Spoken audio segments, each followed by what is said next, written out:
That's wrapped. You fit? Especially for Nesta.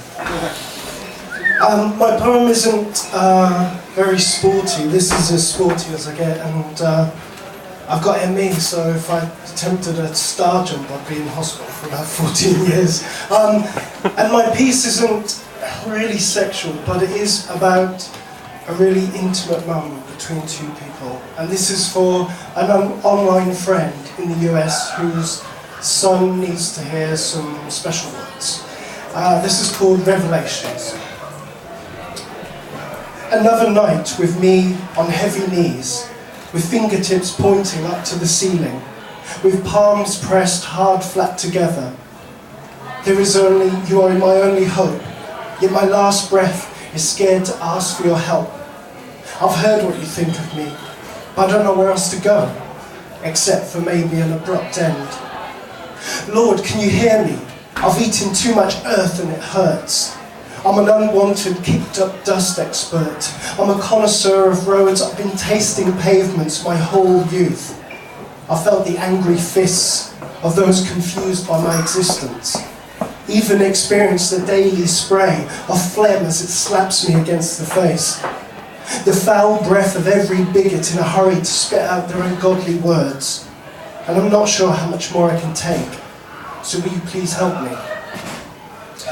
I couldn't sleep, and it was probably 2 in the morning when he appeared, just as I was cross-legged and contemplating with a belt laid out before me.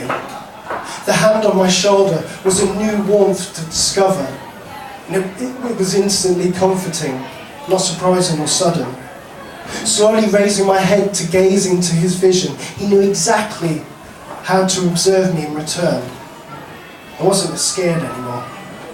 The look was unlike that of a stern teacher, nor the judgmental preachers, or the attacking fixed stare from the sons of someone evil, but more like that of a father you may have known from another time, a perfectly painted, balanced smile, or the sun shining when you are the only one awake to witness the disgraceful rays.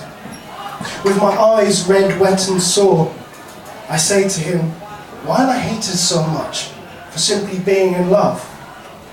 He joked, my son, you know you'll always get those members in exclusive clubs that will always want to take the sport too far.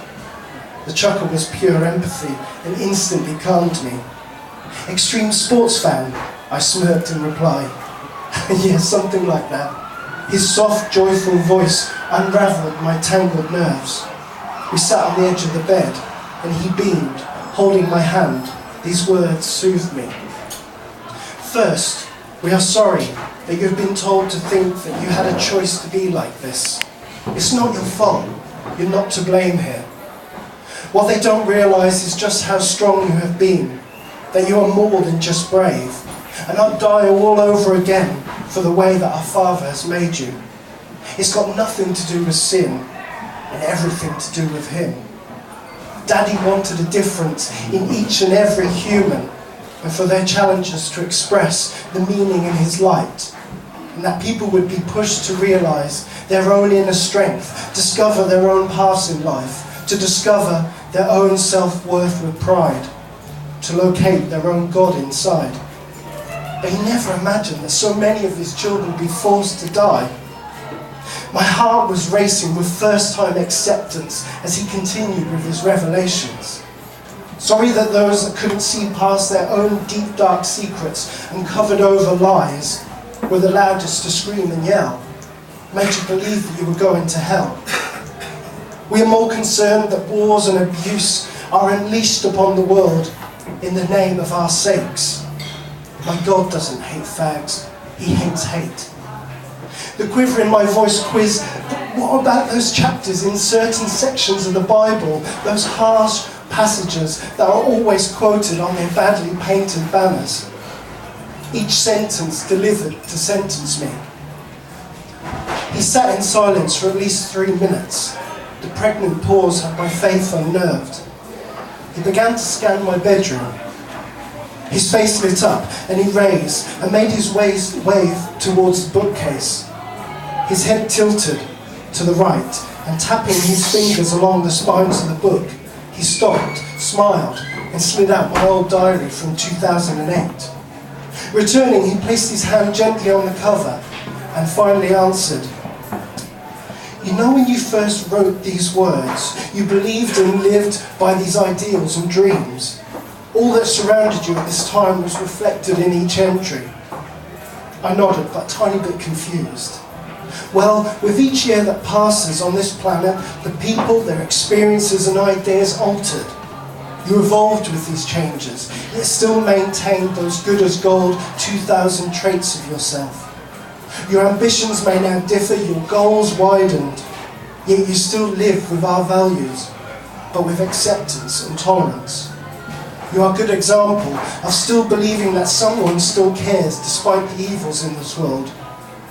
You are a good role model of how to live a Christian existence. You were ready to disappear and yet still believe that I would be there for you. That's how we see the good book today. A template of how to live your life, but with understanding of change. I say that there are far worse crimes that occupy my time and damage our church and ideas, the supposed voices of authority that are dishonest and hide behind their distracting, pointing fingers. While you are still being true to the soul that we gave you and trying to survive through the worst of times. And so this visit is your reward. I want to cry with joy. He stood up and outstretched his arms, and I have never seen such beauty that now poured from each open hand, and an earthly white light of supreme waving radiation that spread from him to me. I now understood that he would always be there.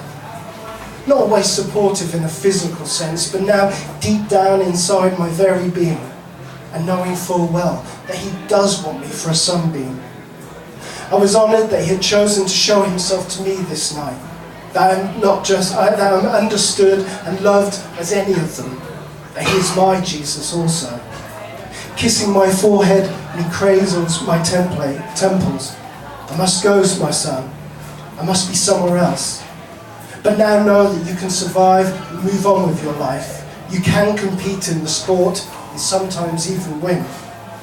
Know that words are just words, that all harm can be healed, and that their truths are not always real. Remember to wave away their hate and inform those that I know of you and that I have spoken with you also. And more importantly, please know of and believe in love. But for tonight, you must now rest and relax your eyes and mind. 5 or so minutes have passed, the room falls silent, and I squint open. He is gone, yet his presence still lingers on. I didn't feel so alone. Laying down on my pillow, I didn't know whether to smile, sigh or cry, so I do all three. All I could think was how lucky I was to be born the boy I am, and of the man I'm going to be. Things do get better, and now thanks to him, I do believe. Thank you.